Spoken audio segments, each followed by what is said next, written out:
Sir, കഴിഞ്ഞ ദിവസം മുഖ്യമന്ത്രി പിണറായി വിജയൻ ആലപ്പുഴയിൽ ഒരു ഉദ്ഘാടനവുമായി ബന്ധപ്പെട്ട് വന്നിരുന്നു. അപ്പോൾ ആലപ്പുഴയിൽ തലമുതിർന്ന നേതാവ് ജി സുധാകരൻ്റെ വിഷയം ഇപ്പോഴും രാഷ്ട്രീയ കേരളം ചർച്ച ചെയ്യുന്ന വിഷയമാണ്. സാർ, സുധാകരനെ കാണാൻ അദ്ദേഹം ചെല്ലില്ല എന്ന് ചിലരൊക്കെ ധരിച്ചു.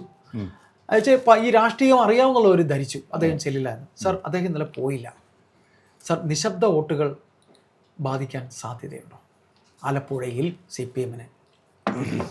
സുധാകരൻ്റെ വിഷയത്തിന് നിശബ്ദ വോട്ടുകൾ എന്നുള്ളതിനേക്കാൾ ഉപരി ഒരു 2-3 തലത്തിലാണ് അതിനെ കാണേണ്ടത്. ഒന്ന്, എന്തുകൊണ്ട് സുധാകരന് സീറ്റ് നിഷേധിക്കപ്പെട്ടു? അപ്പോൾ അത് കഴിഞ്ഞ പ്രാവശ്യം കുറേ മാനദണ്ഡങ്ങൾ കൊണ്ടുവന്നിട്ട് കുറേ പേരെ ഒഴിവാക്കാൻ വേണ്ടിയാണോ ഇത് കൊണ്ടുവന്നതെന്ന് തോന്നുന്ന വിധം ആയിരുന്നു അത്. പക്ഷേ അന്ന് സുധാകരനും അതുപോലെ തന്നെ തോമസ് ഐസക്ക് മറ്റുള്ളവരൊക്കെ മാറിയിരുന്നു. അതിനുശേഷം അതേസമയത്ത് അന്ന് തന്നെ മുഖ്യമന്ത്രി പിണറായി വിജയന് ഇതൊന്നും ബാധകമല്ല. അന്ന് വേണമെങ്കിൽ അദ്ദേഹത്തിനും ബാധകമാകാമായിരുന്നു. പക്ഷേ ഇപ്പോൾ വീണ്ടും 2 തവണ 3-ാം തവണയും ഈ പറഞ്ഞ പോലെ പിണറായി വിജയൻ ഇപ്പോൾ 80 കഴിഞ്ഞിട്ടും അദ്ദേഹത്തിന് ഇത് ബാധകമല്ല. അതോടൊപ്പം തന്നെ ഈ പഴയ മാനദണ്ഡങ്ങളൊക്കെ പലതും മാറ്റുകയും അതിനകത്തിപ്പം വാശി പിടിക്കുന്നതുമില്ല, എങ്ങനെയെങ്കിലും ജയിക്കുക എന്നുള്ളതാണ്. അപ്പോൾ അതിൻ്റെ കൂട്ടത്തിലാണ് ഈ സുധാകരൻ ഈ വിഷയം പോകുന്നത്. അപ്പോൾ അതിൽ ആദ്യം അതിൽ കാണേണ്ട സാധനം സുധാകരന് പറയുന്നതിൽ എന്താണ് യുക്തി എന്നുള്ളതാണ്. സുധാകരൻ പറയുന്നതിനകത്തുള്ള യുക്തി എന്ന് പറയുന്നത് ഈ മാനദണ്ഡം ബോധപൂർവ്വം ഒഴിവാക്കുന്നതാണ്. അതായത് അവിടുത്തെ ഇപ്പോൾ അദ്ദേഹം ബ്രാഞ്ച് കമ്മിറ്റിയിലാണ് നേരത്തെ വർക്ക് ചെയ്തുകൊണ്ടിരുന്നത്. സുധാകരനെ പോലെ 61 വർഷത്തോളം ഈ പാർട്ടിയിൽ പ്രവർത്തിക്കുകയും വളരെ നിർണായകമായ പങ്കുകൾ വഹിക്കുകയും ആലപ്പുഴയിലെ പാർട്ടിയുടെ വളർച്ചയ്ക്കും അതേപോലെ തന്നെ അദ്ദേഹത്തിന് ചില ദൗത്യങ്ങൾ ഏൽപ്പിച്ചപ്പോൾ മന്ത്രിയായിട്ടൊക്കെ ഏൽപ്പിച്ച സമയത്ത് വളരെ ഗംഭീരമായിട്ട് നിർവഹിക്കുകയും ചെയ്തൊരു വ്യക്തിയാണ്. എന്നിട്ട് എന്തുകൊണ്ട് സുധാകരനെ മാറ്റി നിർത്തുന്നു? സുധാകരനെ നേരത്തെ പറഞ്ഞൊരു സംഗതി ഉണ്ടായിരുന്നു. സുധാകരനായിരുന്നു ദേവസ്വം മന്ത്രിയായിട്ട് തുടർന്നിരുന്നതെങ്കിൽ ശബരിമല സ്വർണ്ണക്കൊള്ള നടക്കില്ലായിരുന്നു.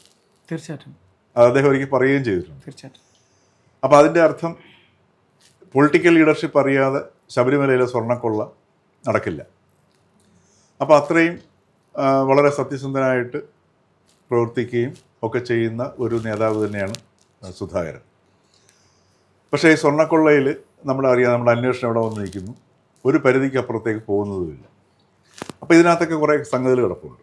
അപ്പോൾ സ്വാഭാവികമായിട്ടും അത്തരം ഒരു ഘടകം ഇവിടെ പ്രവർത്തിക്കുന്നുണ്ട്.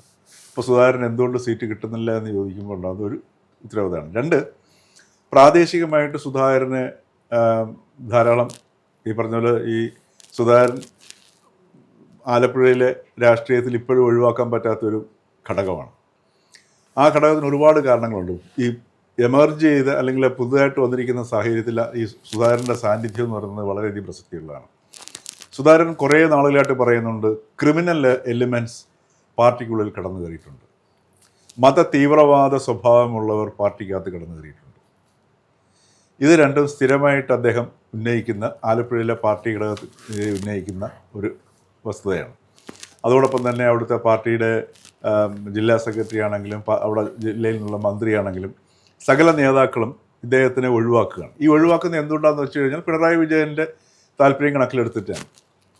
മറിച്ച് ജില്ലയിലൊരു പ്രാദേശിക നേതാവ്, ഒരു മുതിർന്ന നേതാവായിട്ടുള്ള സുധാകരൻ്റെ അടുത്ത് ഇങ്ങനെ പെരുമാറിക്കഴിഞ്ഞാൽ സംസ്ഥാന നേതൃത്വത്തിൻ്റെ ഭാഗത്തു നിന്ന് ചോദ്യം വരും എന്നൊരു തോന്നലുണ്ടാവുകയാണെങ്കിൽ ജില്ലാ നേതൃത്വം ഒരിക്കലും ഇങ്ങനെ പെരുമാറില്ല. അപ്പോൾ ജില്ലാ നേതൃത്വം ഈ രീതിയിൽ പെരുമാറുന്നത് സംസ്ഥാന നേതൃത്വത്തിൻ്റെ അറിവോടുകൂടി തന്നെയാണ്. തീർച്ചയായിട്ടും അങ്ങനെ ആയിരിക്കുമല്ലേ? തീർച്ചയായിട്ടും, അല്ലാതെ പറ്റില്ലല്ലോ. അപ്പോൾ അതല്ലെങ്കിൽ ഇപ്പം പിണറായി വിജയൻ അല്ലെങ്കിൽ സംസ്ഥാന സെക്രട്ടറി വിളിച്ചുവിടുത്ത ജില്ലാ സെക്രട്ടറിയോട് ചോദിച്ചാൽ പോരെ, ഇത്രയും സീനിയറായിട്ടുള്ള ഒരു നേതാവിനെ, പാർട്ടിക്ക് വേണ്ടി ഇത്രയധികം സംഭാവന ചെയ്തിട്ടുള്ള ഒരു നേതാവിനെ, അതുപോലെ അദ്ദേഹത്തിൻ്റെ അനുജൻ ഒരു രക്തസാക്ഷിയായിരുന്നു, ഇങ്ങനെയുള്ളൊരു നേതാവിനെ ഇങ്ങനെയാണോ ഇങ്ങനെ ഒരു നേതാവിനോട് നിങ്ങൾ പെരുമാറുക എന്ന് സംസ്ഥാന നേതൃത്വത്തിൽ നിന്ന് ആരെങ്കിലും ചോദിക്കുകയാണെന്നുണ്ടെങ്കിൽ ജില്ലാ ഘടകത്തിലൊരു നേതാവ് പോലും സുധാകരനോട് ഇങ്ങനെ പെരുമാറാൻ തയ്യാറാവില്ല. ഈ ജില്ലാ നേതൃത്വം തന്നെ അപമാനിക്കുന്നു, അതല്ലെങ്കിൽ വല്ലാതെ മോശമായിട്ട് പെരുമാറുന്നു എന്നുള്ള ആക്ഷേപം പുതുതായിട്ട് വന്നതല്ല, പഴയത് തന്നെയാണ്. അപ്പോൾ സംസ്ഥാന നേതൃത്വത്തിൻ്റെ അറിവോടുകൂടി തന്നെയാണ് സുധാകരനെ തടയുന്നത്. ഇത് സുധാകരൻ മനസ്സിലാക്കിയിരിക്കുന്നു. അപ്പോഴും സുധാകരൻ പാർട്ടിക്കുള്ളിൽ നിൽക്കാൻ ആഗ്രഹിക്കുകയും വിമർശനാത്മകമായി സംസാരിക്കുകയും ഒക്കെ ചെയ്യുന്നുണ്ട്.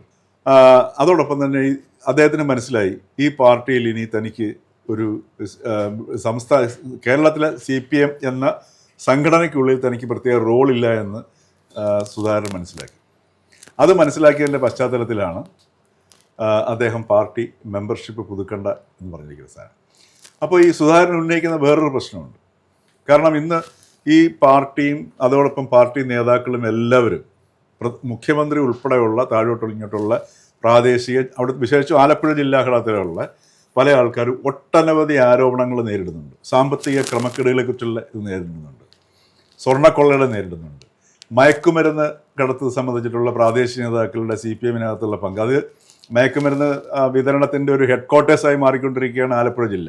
അതിനകത്ത് CPM-ൻ്റെ പ്രാദേശിക നേതാക്കൾ ഉൾപ്പെട്ടിട്ടുള്ള സംഗതികളുണ്ടായിട്ടുണ്ട്. അപ്പോൾ അതിൻ്റെ അർത്ഥം CPM-ൻ്റെ പ്രാദേശിക നേതൃത്വത്തിന് ഈ മയക്കുമരുന്ന് ലോബിയുമായിട്ട് ബന്ധമുണ്ടെന്ന് തന്നെയാണ് സൂചിപ്പിക്കുന്നത്. അപ്പോൾ ഇങ്ങനെയുള്ളൊരു പശ്ചാത്തലത്തിൽ സുധാകരൻ മാറി നിൽക്കുന്നു. സുധാകരൻ എന്ന് പറയുമ്പോൾ ഇന്ന് കേരള രാഷ്ട്രീയത്തിലേക്ക് സുധാകരനിലേക്ക് നോക്കുമ്പോൾ മനസ്സിലാകുന്നത് സുധാകരൻ അഴിമതി കാട്ടാത്ത, അതോടൊപ്പം തന്നെ അഴിമതി അനുവദിക്കാത്ത, അതോടൊപ്പം ഒരു പ്രവൃത്തി ഏൽപ്പിച്ചു കഴിഞ്ഞാൽ സമർത്ഥമായി നിർവഹിക്കാൻ കഴിയുന്ന ഒരു നേതാവ്. ഒരു പ്രതിപക്ഷ നേതാക്കൾ പോലും ആ കാര്യത്തിൽ സുധാകരനെതിരെ ആരോടും ഉന്നയിച്ചിട്ടില്ല. PWD ഡിപ്പാർട്ട്മെന്റിൽ എല്ലാവർക്കും അറിയാവുന്ന സംഗതിയാണ്. അദ്ദേഹം PWD ഡിപ്പാർട്ട്മെന്റ് എന്ന് പറഞ്ഞാൽ കേരളത്തിലെ ഏറ്റവും വലിയ അഴിമതി, വൻതോതിൽ അഴിമതി നടക്കുന്ന ഒരു ഡിപ്പാർട്ട്മെന്റാണ് PWD ഡിപ്പാർട്ട്മെന്റ്. ഇപ്പോഴും നടക്കുന്നുണ്ട്, മനസ്സിലായില്ലേ? ഇപ്പോഴും അത് പഴയതിനേക്കാൾ ഗംഭീരമായിട്ട് ഇപ്പോഴും നടക്കുന്നുണ്ട്. അപ്പോൾ അങ്ങനെയുള്ളൊരു ഡിപ്പാർട്ട്മെന്റിനെ വളരെ വൃത്തിയായിട്ട് നടത്തുകയും അതേപോലെ തന്നെ പാലങ്ങളും മറ്റു കാര്യങ്ങളൊക്കെ നിർമ്മിക്കുന്നതിൽ അതിൻ്റേതായിട്ടുള്ള സ്പെസിഫിക്കേഷൻ അനുസരിച്ചിട്ടുള്ള രീതിയിൽ അവ ഉണ്ടാക്കി വൃത്തിയായിട്ടുള്ള സംഗതികൾ പിന്നെ സംഭാവന ചെയ്യുന്നതിലും റോഡ് ടാർ ചെയ്യുന്നതിൽ ഏറ്റവും പ്രധാനപ്പെട്ട സംഗതി അതാണ്. അതിനകത്ത് ഈ ഉടായ്പകളൊന്നും നടത്താത്ത രീതിയിൽ വൃത്തിയായിട്ട് റോഡ് ടാർ ചെയ്യുക. സുധാകരൻ്റെ പീരീഡിലുള്ള പാലങ്ങളും റോഡുകളും എടുത്ത് നോക്കി അറിയാൻ കഴിയും. അപ്പോൾ ഇങ്ങനെയുള്ളൊരു നേതാവ്. അപ്പോൾ കേരള രാഷ്ട്രീയം ഇന്ന് നേരിടുന്നത് ഒരു വലിയ അഴിമതി ആരോപണങ്ങളാണ് നേരിടുന്നത്. ആ അഴിമതി ആരോപണങ്ങളിൽ സുധാകരൻ വേറിട്ട് നിൽക്കുന്നു. തീർച്ചയായിട്ടും ഇല്ലേ? അപ്പോൾ സുധാകരൻ പാർട്ടിക്ക് പുറത്തേക്ക് വരികയോ എന്തെങ്കിലും ചെയ്യുകയാണെങ്കിൽ സുധാകരൻ ഈ വരുന്ന തെരഞ്ഞെടുപ്പിൽ ഒരു കേന്ദ്ര ബിന്ദുവായിട്ട് ചർച്ചാ വിഷയമായി മാറുകയാണെന്നുണ്ടെങ്കിൽ അവിടെ ഈ വിളറുന്നത് CPM-ൻ്റെ മുഖമായിരിക്കും.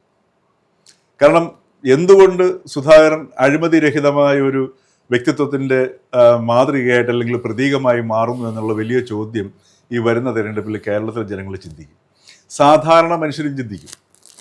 പിന്നെ മറ്റൊന്ന്, ഈ പാർട്ടിയുടെ ഒരു പരിമിതികളുണ്ട്. സുധാകരനിലേക്ക് നോക്കിയാൽ മതി. സുധാകരൻ എന്ന് പറയുന്ന 70-75 വയസ്സ് കഴിഞ്ഞ ഒരു വ്യക്തിക്ക്, അല്ല 78 വയസ്സായ ഒരു വ്യക്തിക്ക് ഇപ്പോഴും അദ്ദേഹത്തിൻ്റെ വൈകാരികതകളിൽ നിയന്ത്രണങ്ങളില്ല. ഇതൊക്കെയാണെങ്കിലും വളരെ സത്യസന്ധനാണ്, സമർത്ഥനാണ്, മിടുക്കനാണ്. പക്ഷേ എങ്കിലും അദ്ദേഹത്തിൻ്റെ വൈകാരികതകളിൽ അദ്ദേഹത്തിന് നിയന്ത്രണമില്ല. എന്ന് വെച്ചാൽ കമ്മ്യൂണിസ്റ്റ് പ്രത്യയശാസ്ത്രം അദ്ദേഹത്തിനെ ഒരു പരിണിതപ്രജ്ഞനായ ഒരു വ്യക്തിയായിട്ട് പരിണമിപ്പിക്കുന്നതിൽ പരാജയപ്പെട്ടു എന്നുള്ള സാധനം നമ്മൾ കാണണം. പെട്ടെന്ന് ദേഷ്യം വരിക. വയസ്സിന്റെ അല്ല, പണ്ടുതൊട്ടേ സുധാകരൻ ഇത് തന്നെയാണ്. സുധാകരന്റെ പണ്ടുതൊട്ടേയുള്ള ഒരു പ്രകൃതം ഇത് തന്നെയാണ്. പക്ഷെ അതിന്റെ അർത്ഥം അദ്ദേഹം ഈ പറഞ്ഞതുപോലെ ഈ വൃത്തികേടുകൾക്ക് കൂട്ടി നിൽക്കുകയോ അല്ലെങ്കിൽ ചില കാര്യങ്ങളൊക്കെ കണ്ണടക്കേണ്ടി വരും. പ്രസ്ഥാനത്ത് നിൽക്കുമ്പോൾ സ്വാഭാവികമായിട്ടും ചിലതൊക്കെ കണ്ണടക്കേണ്ടി വരും. കാര്യം അദ്ദേഹത്തിന്റെ ഡിപ്പാർട്ട്മെന്റൊക്കെ നന്നായിട്ട് പ്രവർത്തിക്കുകയും അഴിമതിരഹിതമാക്കുകയും ചെയ്യുന്ന സമയത്ത് തന്നെ അദ്ദേഹത്തിന് അറിയാം മറ്റു പല ഡിപ്പാർട്ട്മെന്റിൽ നടക്കുന്ന എന്താണ്, ഗവൺമെന്റ് തലത്തിൽ നടക്കുന്ന എന്താണെന്നുള്ളതൊക്കെ അദ്ദേഹത്തിനും അറിയാം. പക്ഷെ ഒരു സംഘടനയ്ക്കകത്ത് നിന്ന് പോകുമ്പോഴത്തേക്ക് അത്രയെങ്കിലും വൃത്തിയായിട്ട് ചെയ്യാൻ പറ്റുമോ എന്നുള്ളതിനാണ് നോക്കേണ്ടത്. അവിടെ നമുക്ക് സുധാകരൻ നമുക്ക് കുറ്റം പറയാൻ പറ്റുകയില്ല. സാർ, ഇപ്പോൾ ഇടയ്ക്കും ചോദിച്ചോളൂ സാർ, ഇത് ഗൗരി അമ്മയ്ക്കും VS-നും ഉണ്ടായതുപോലുള്ള ഒരു രീതിയിലേക്കല്ലേ പോകുന്നത്? അതുപോലെ അനുഭവം അതുപോലെ ആകാൻ വഴിയില്ല. കാരണം ഗൗരിയമ്മ ഇതുപോലെയാണെങ്കിലും ഗൗരിയമ്മ പിന്നീട് ഒരു പ്രസ്ഥാനത്തെ സൃഷ്ടിക്കുന്നതിലേക്ക് മാറി, MP രാഘവനും സൃഷ്ടിക്കുന്നതിലേക്ക് മാറി. പക്ഷെ സുധാകരൻ അങ്ങനെ സൃഷ്ടിക്കാൻ സാധ്യതയില്ല. അദ്ദേഹം ഒരു പക്ഷെ പോകുമായിരിക്കും. അദ്ദേഹം അപ്പോഴും പറയും താൻ യഥാർത്ഥ കമ്മ്യൂണിസം, ഈ കാണിക്കുന്ന കമ്മ്യൂണിസ്റ്റ്. അദ്ദേഹം പറഞ്ഞല്ലോ ഞാനൊരു കമ്മ്യൂണിസ്റ്റ് തുടരുമെന്ന് പറയുന്നില്ലേ. അപ്പൊ അതിന്റെ അർത്ഥം തുടരുമെന്ന് പറയുന്നുണ്ട്. അപ്പൊ അതിന്റെ അർത്ഥം എന്ന് പറഞ്ഞാൽ കേരളത്തിലെ പിന്നെ MA ബേബി ഉൾപ്പെടെയുള്ള അഖിലേന്ത്യാ സെക്രട്ടറി ഉൾപ്പെടെയുള്ള താഴെ ഘടകത്തിലുള്ളവരൊന്നും കമ്മ്യൂണിസ്റ്റ് അല്ല, ഞാനാണ് യഥാർത്ഥ കമ്മ്യൂണിസ്റ്റ് എന്നാണ് അദ്ദേഹം വിളിച്ചു പറയുന്നത്. തീർച്ചയായിട്ടും. അപ്പൊ അങ്ങനെ ഒരു സാഹചര്യം വരുന്ന സമയത്ത് ഈ സുധാകരന്റെ ശബ്ദത്തിനും സാന്നിധ്യത്തിനും ഇത് കേരളം ഒട്ടുക്ക് ഒരു സ്വാധീനമുണ്ടോ? അപ്പോൾ ആലപ്പുഴ ജില്ലയിൽ നിശബ്ദ വോട്ട് പിണറായി ആലപ്പുഴ ജില്ലയിലും അത് ബാധിക്കും. കാരണം എന്ന് വെച്ചാൽ സുധാകരൻ ഉയർത്തുന്ന ചില അടിസ്ഥാനപരമായ ചോദ്യങ്ങളുണ്ട്. ഈ ക്രിമിനലിസം സാർ അത് അത്ര കണ്ട് വളർന്നു പോയില്ല. ഒരു ക്യാൻസർ ബാധിച്ച പോലെ ഈ പാർട്ടി ബാധിച്ചു കഴിഞ്ഞു. സാർ കഴിഞ്ഞ ദിവസം ശശി പറഞ്ഞ സാർ കേട്ടായിരുന്നില്ലേ? അത് മറ്റൊരു വിഷയമാണ്, എങ്കിലും അറിയാതെ പറഞ്ഞു പോവുകയാണ്. കോടിയേരി ബാലകൃഷ്ണൻ എന്ന് പറയുന്ന പാർട്ടി സെക്രട്ടറിയുടെ വില ഞങ്ങളിപ്പോൾ മനസ്സിലാക്കുന്നു. ശരി ആവട്ടെ, പക്ഷേ സാറ് പറഞ്ഞ് ഞാൻ ആ ഒറ്റ വാക്കിൽ ഇവിടെ അത് തന്നെ അങ്ങ് നിർത്തുകയാണ്. കാര്യം അത്ര കണ്ട് ഈ പാർട്ടി ഇപ്പോൾ സുരേഷ് ബാബു എന്ന് പറയുന്ന പാലക്കാടത്തെ ജില്ലാ സെക്രട്ടറിയെ കുറിച്ച് പറഞ്ഞു കേൾക്കുന്ന കാര്യം, സാറിന് ഒരുപാട് അനുഭവങ്ങളുള്ളൊരു മാധ്യമപ്രവർത്തകനാണ്. സാറൊന്ന് ആലോചിച്ച് നോക്കുക, ഈ അങ്ങനെ ഒരു വർത്തമാനം ഈ പാർട്ടിയെക്കുറിച്ച് പറയുക എന്ന് പറഞ്ഞാൽ. അല്ല, അവിടെയാണ് സുധാകരൻ ഈ പറഞ്ഞതുപോലെ ഒരു ഇരുട്ടിലൊരു ചെറിയ തീപ്പെട്ടി ഒരു തിരുനാളമായിട്ട് ഇങ്ങനെ മാറി നിൽക്കുന്നത്. ഇത് സാധാരണ ജനങ്ങൾ ചിന്തിക്കും, അത് പ്രാദേശികമായിട്ടും സ്വാധീനിക്കും. അതോടൊപ്പം തന്നെ ഈ പൊതുവായിട്ടുള്ള ചിന്തയും ഒരു ചെറിയ രീതിയിലെങ്കിലും, കാരണം ഈ മനുഷ്യന് എപ്പോഴും നല്ലതിനോടും നന്മയോടും ഒരു കൂറുണ്ടോ? എത്ര മോശപ്പെട്ട മനുഷ്യനാണെങ്കിലും, എത്ര നികൃഷ്ടമായ മനുഷ്യനാണെങ്കിലും ഒരു ചെറിയ നന്മയോടൊരു എപ്പോഴും ഒരു ആഭിമുഖ്യം ഉണ്ടാവും എന്ന് പറഞ്ഞതുപോലെ തീർച്ചയായിട്ടും ഈ സുധാകരൻ്റെ ശബ്ദത്തിന് ഈ വരുന്ന തിരഞ്ഞെടുപ്പിൽ ഒരു പ്രസക്തി ഉണ്ടാവും എന്നുള്ളതിന് സംശയം. അപ്പോൾ സാർ, കോൺഗ്രസ് അദ്ദേഹത്തിനെ അമ്പലപ്പുഴയിൽ സ്ഥാനാർത്ഥിയാക്കുമെന്ന് നമുക്ക് ധരിക്കാമോ? സ്വതന്ത്ര സ്ഥാനാർത്ഥിയെ വിളിച്ചാൽ അദ്ദേഹം സാധ്യത തള്ളിക്കളയാൻ പറ്റത്തില്ല. അദ്ദേഹം പോകുമെന്ന് കരുതാമോ? തള്ളിക്കളയാൻ പറ്റത്തില്ല. പോയിക്കഴിഞ്ഞാൽ ഒരു കോൺഗ്രസ് നടത്തുന്ന ഒരു നല്ല നീക്കമായിരിക്കും. പക്ഷേ അതോടൊപ്പം തന്നെ കോൺഗ്രസിന് വലിയ ഭാരവും കൂടിയാണ്. കാര്യം സുധാകരൻ ജയിച്ചു എന്ന് കഴിഞ്ഞാൽ ഒരു മന്ത്രിസ്ഥാനം പോവില്ലേ? തീർച്ചയായിട്ടും UDF അധികാരത്തിൽ വരികയാണ്. അതുകൊണ്ട് KC വേണുഗോപാൽ അടങ്ങുന്ന സംഘം ഒരിക്കലും അത് കൈകൊടുക്കാൻ, അപ്പോൾ അതൊരു ആലോചിച്ച് ചെയ്യാൻ സാധ്യതയുള്ളൂ. ഏതായാലും CPM ഒരു അടി തന്നെ ആയിരിക്കും. തീർച്ചയായിട്ടും CPM വളരെ ദോഷം ചെയ്യുന്ന ഒരു സാധനമാണ് സുധാകരൻ്റെ സാധനം. പിണറായി വിജയൻ അറിഞ്ഞുകൊണ്ട് തന്നെ പോകാത്തതാണോ? അദ്ദേഹത്തിന് ഇത് അറിയാത്തത് കൊണ്ടല്ലോ. കാരണം പിണറായി വിജയൻ ഇന്നലെ സുധാകരനെ പോയി കണ്ടു കഴിഞ്ഞാൽ അവിടെ എനിക്ക് പിണറായി വിജയനോട് ആണ് എനിക്ക് കൂടുതൽ ബഹുമാനം തോന്നുന്നത്. കാരണം പിണറായി വിജയൻ്റെ പൊതുവിലുള്ള ഒരു ധാരണയ്ക്ക് ഭംഗം വന്നു കഴിഞ്ഞാൽ അത് മുഴുവൻ ഈ തെരഞ്ഞെടുപ്പിനെ മുഴുവൻ അത് ബാധിക്കും. അദ്ദേഹത്തിനുള്ള ഇമേജ്. കാര്യം പിണറായി വിജയൻ പിന്നെ സുധാകരൻ്റെ മുമ്പിൽ മുട്ടുകുത്തിയിരിക്കുന്നു, അടിയറവ് പറഞ്ഞിരിക്കുന്നു. അത് സുധാകരൻ്റെ അഴിമതിരഹിത പ്രതിച്ഛായയുടെ മുമ്പിൽ തൻ്റെ പ്രതിച്ഛായ അഴിമതിയിൽ മുങ്ങിയതാണെന്നുള്ള തോന്നലുണ്ടാക്കും. ഇങ്ങനെ ഒരുപാട് ഘടകങ്ങൾ വർക്ക് ചെയ്യും. അപ്പോൾ അതുകൊണ്ട് പിണറായി വിജയൻ എനിക്ക് തോന്നുന്നു, എനിക്കത് ബഹുമാനം തോന്നിയൊരു നിലപാട് മനസ്സിലായില്ലേ? അപ്പോൾ അത് നിലനിർത്തേണ്ട ഒരു രാഷ്ട്രീയക്കാരനെ സംബന്ധിച്ചിട്ടും വളരെ എന്താ പറയുക, സൂക്ഷ്മമായിട്ട് കാര്യങ്ങൾ നിരീക്ഷിക്കുന്ന ഒരു വ്യക്തിയെ സംബന്ധിച്ചിട്ടും ഇന്നലെ പിണറായി പോകാതിരുന്നത് ഉചിതമായിട്ട് തന്നെ നമുക്ക് കാണാൻ കഴിയത്തുള്ളൂ. സാർ, ഒരു സംശയം കൂടെ, അതായത് ബേബിയും ഗോവിന്ദനും ഇദ്ദേഹത്തെ കാണാൻ സാധ്യതയുണ്ടോ? അങ്ങേറ്റം ഗോവിന്ദനെങ്കിലും സുധാകരനെ കാണും. രണ്ടുപേർക്കും വലിയ പ്രസക്തി ഇല്ല എന്നുള്ളതാണ്. കണ്ടു കഴിഞ്ഞാൽ തന്നെ പ്രസക്തി ഇല്ല. ഗോവിന്ദന് ഒട്ടും പ്രസക്തി ഇല്ല. കാരണം എന്ന് വെച്ചാൽ പിണറായിക്ക് മാത്രമേ ഉള്ളൂ. ഇന്ന് ഇന്ത്യയിലെ മാർക്സിസ്റ്റ് പാർട്ടിയിൽ എന്തെങ്കിലും ഒരു കാര്യം തീരുമാനിക്കപ്പെടണമെങ്കിലോ അത് നടപ്പിലാവണമെന്നുണ്ടെങ്കിലോ പിണറായി നിശ്ചയിക്കണം. ബേബിക്ക് ഈ പറഞ്ഞതുപോലെ ഒരു ചില സൗകര്യങ്ങളൊക്കെ ആസ്വദിച്ച് ഇങ്ങനെ ജീവിച്ചു പോകാം എന്നുള്ളതല്ലാതെ അത്രേ ഉള്ളൂ. MP ഗോവിന്ദനും അത്ര തന്നെയുള്ളൂ. ഏതായാലും നമുക്ക് കുറച്ചുകൂടെ ഒന്ന് കാത്തിരിക്കാം. തീർച്ചയായിട്ടും.